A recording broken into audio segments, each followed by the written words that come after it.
Hey, deserving listeners, 90 Day Fiancé, The Last Resort, Let's Watch. My name is Dr. Kirk Honda. I'm a therapist and a professor. As I always say, don't use YouTube as a replacement for therapy. If you need a therapist, get one. You deserve it. Let's watch. Hello.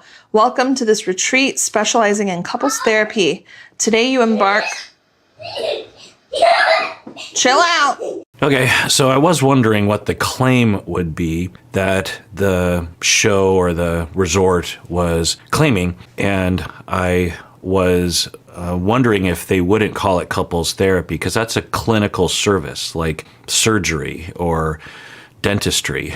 You can't call yourself a facility that provides couples therapy or couple therapy without providing it, without making sure that you are following certain laws and ethical codes. So they are actually, or at least that's the phrase that's in the literature. I mean, it's literally written down. Chill out. Today, you embark on a truly transformative and healing journey. Over the next 2 weeks, you and your partner will participate in a series of curated therapies and activities designed to challenge you, shift your perspectives, and create long-lasting change. We encourage you to spend the afternoon getting to know the... Okay, so we're hearing it's 2 weeks, which is a very long couples retreat. I'm sure it's quite expensive. Weekend couples retreats can be very expensive because not only do you have to pay for the facilities and often feed everybody because you don't want people necessarily leaving the compound, but also you have to pay for all the clinicians and the lawyers to make sure that you don't get sued, or making sure that you follow HIPAA and all these other things. Because when you are in a hospital or at a mental health facility or in private practice, you have all these protocols that you follow and you have a system. Whereas here, they might have a system as well, but all the clients are new clients. You get this whole new group of clients. And also, since it's being filmed, there must be a whole team of lawyers that TLC hires to make sure that if this is on TLC, the production team must be spending a lot of money to make sure that they're not breaking any kind of law or standard of practice. So I'm going to keep an eye on that. I'm going to assume that before they start treatment, then they sign a lot of forms saying that it's okay for everything that is said in these sessions to be published by the producers, and that they don't have any confidentiality, which really throws a wrench in the treatment. Well, what I'll say is that it'll affect treatment. It has the potential to negatively affect it because people would clam up or put on an act or something. Or it could enhance it. I mean, I'm not going to say that that's not possible because they have more eyes on them. I've actually witnessed this as a couples therapist myself. The couple will sit down and they'll either tell me this, or I'll guess that this is happening, that because I am observing them sometimes interact with each other, or at least talk about each other to me, they will act on their best behavior. Not necessarily fake, but they will think about their words more. And a big part of conflict management in a relationship, in any relationship, is knowing how to do that.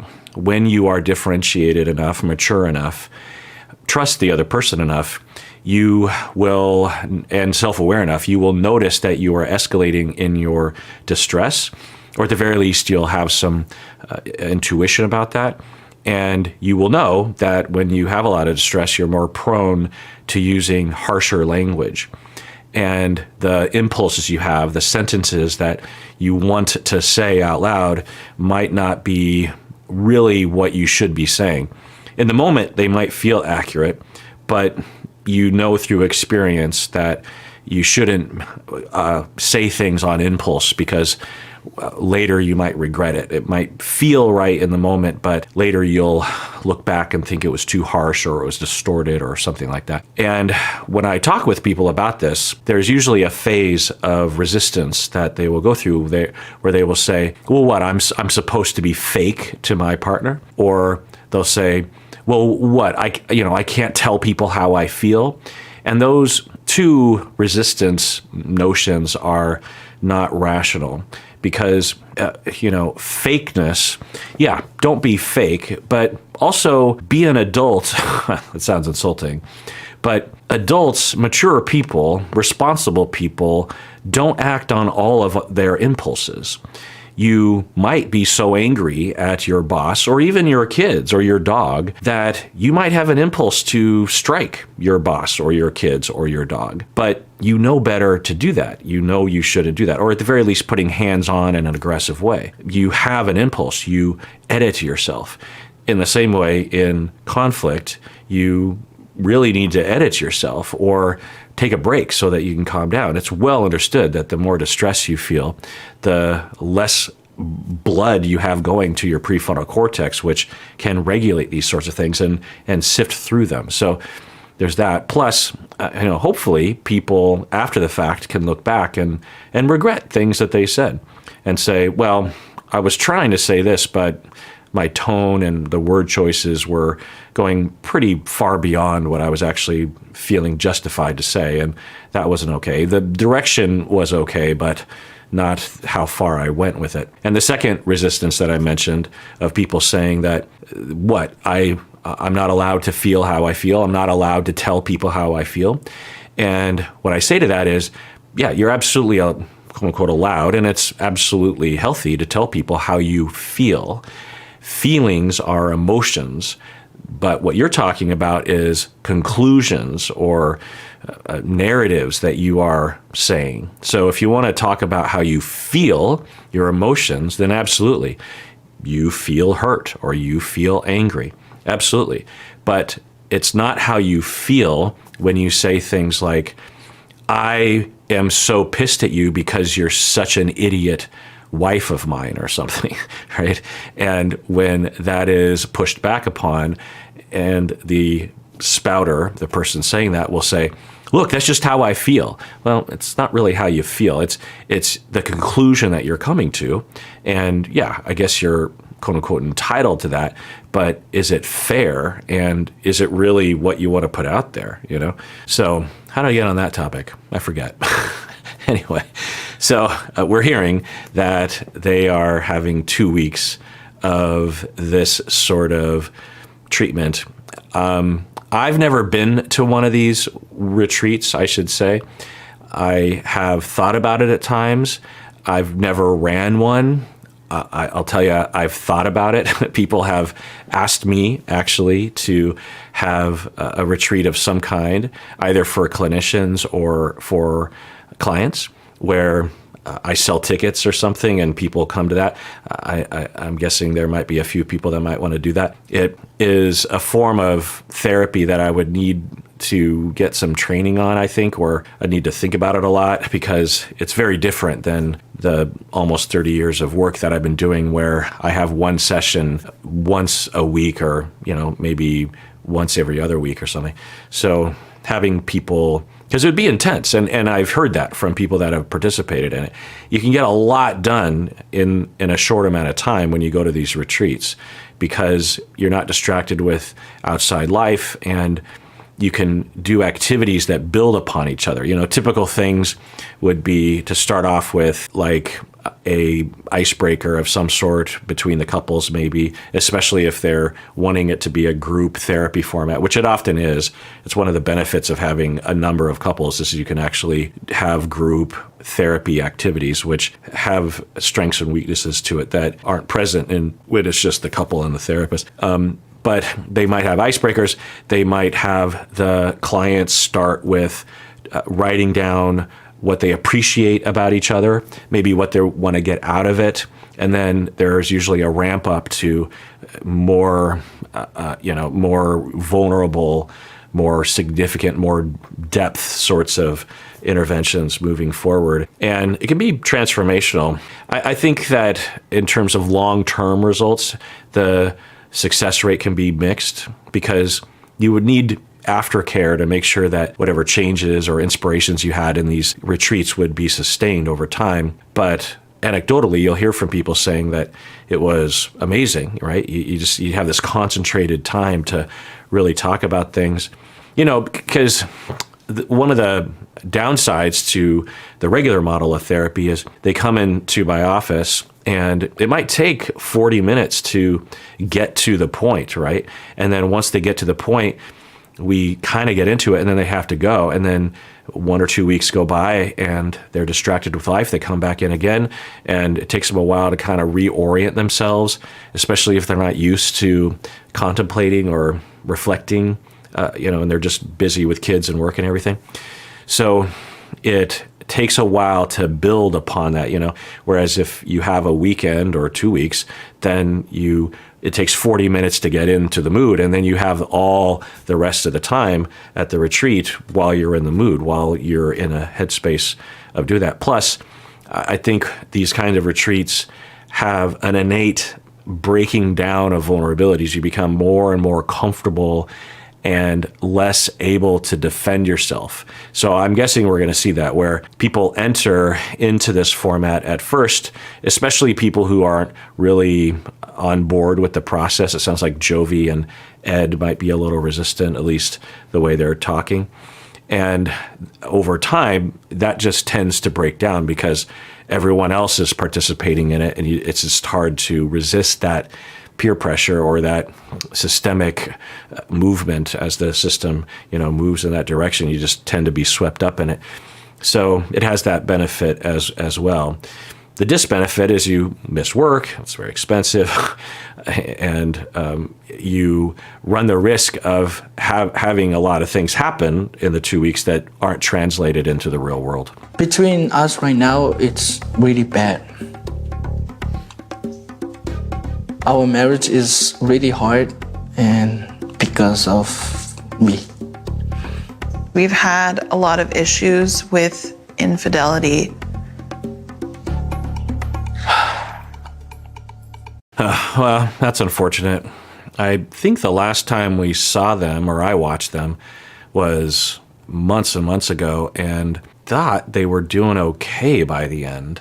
They had worked really hard. They had taken some time to focus more on the relationship. They went to that cabin, without the kids, and had a really great time, if I remember right. And I was pulling for them, and he was actually becoming more responsible with work and with parenting. Maybe not as responsible as he should be eventually, but it seemed like maybe he was growing up, and Kalani was also refraining from overfunctioning maybe some of the time because he was being more responsible and less underfunctioning.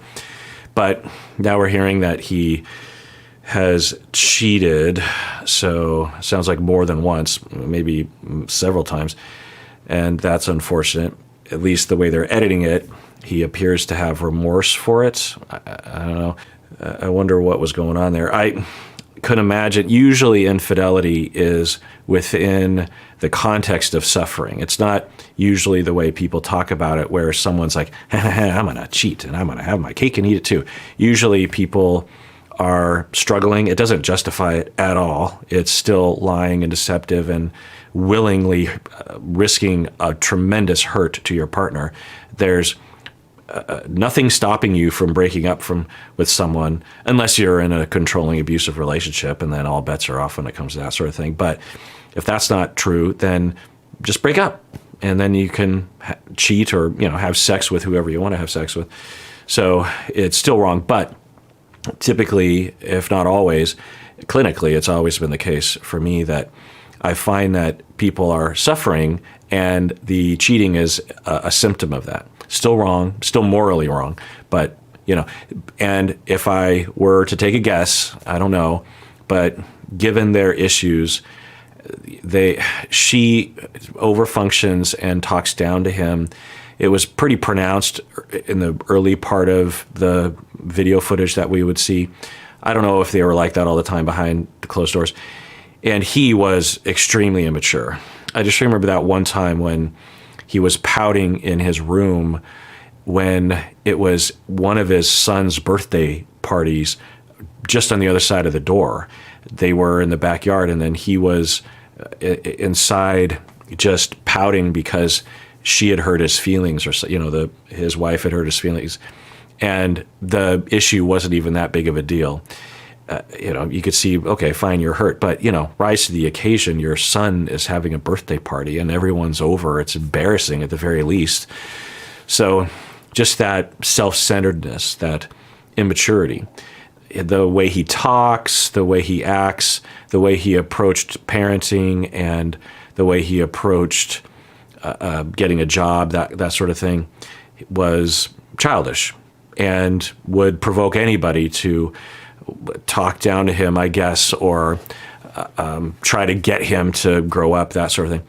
But I think they slot well together because I think she has a tendency to overfunction and to be codependent and to talk down to someone and to be very sure of herself. And there were moments where I thought she was going too far with it.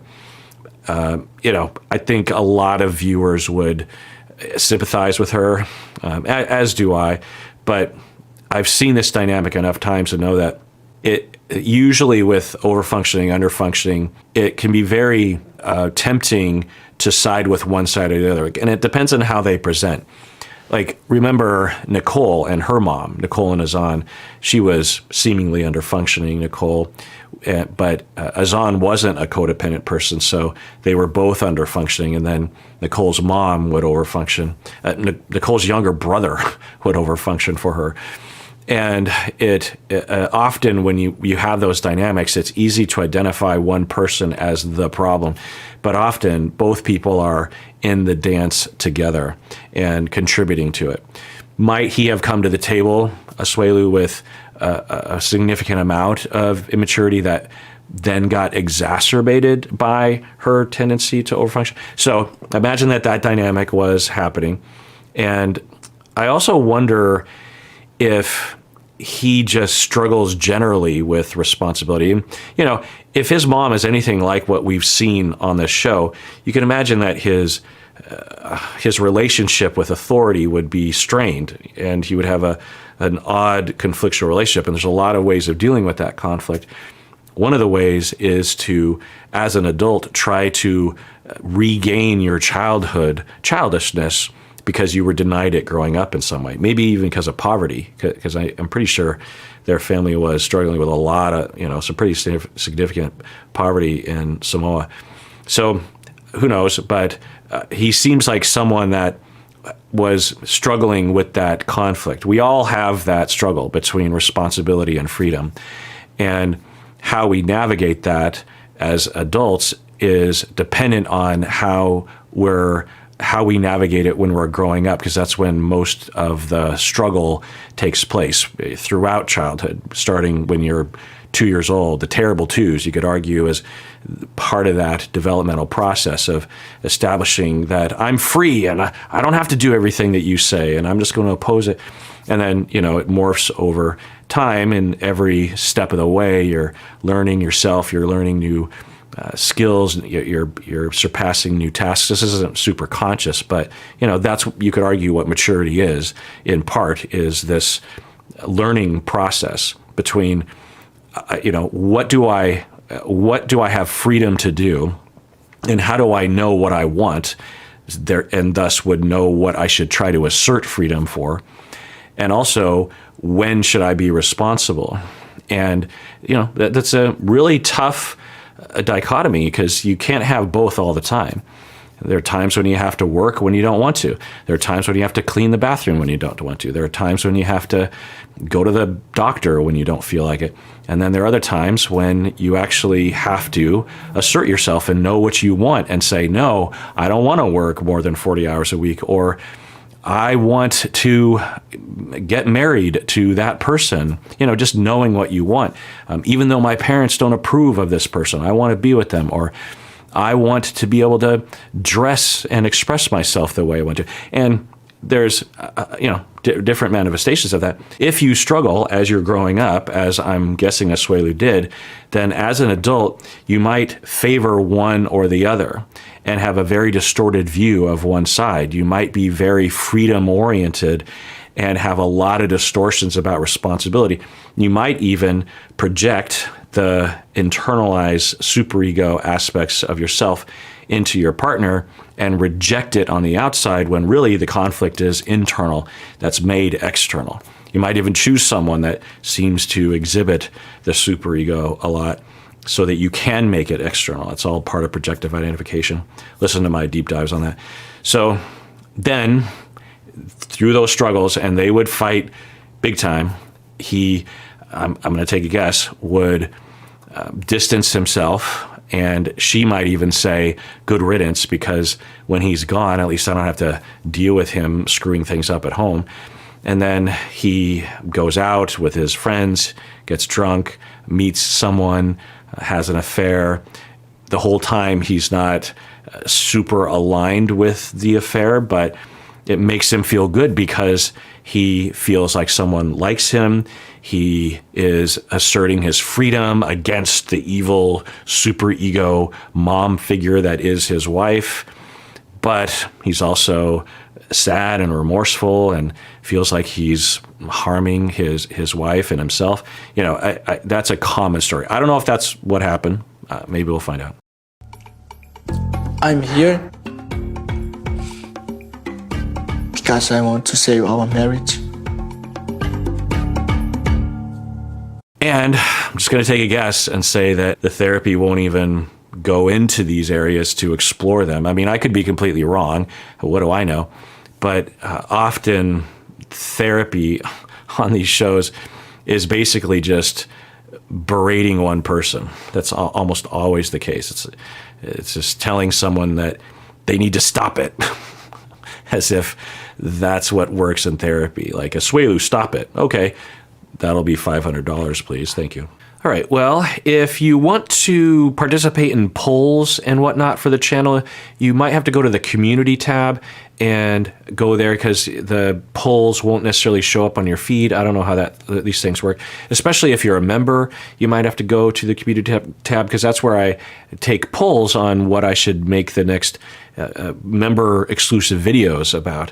So if you want to vote on that, which I encourage you to do, because I want to know what you want me to do. So you might have to actually physically go to the community tab on our channel. And everyone, please take care of yourself, because you deserve it. You really, really do.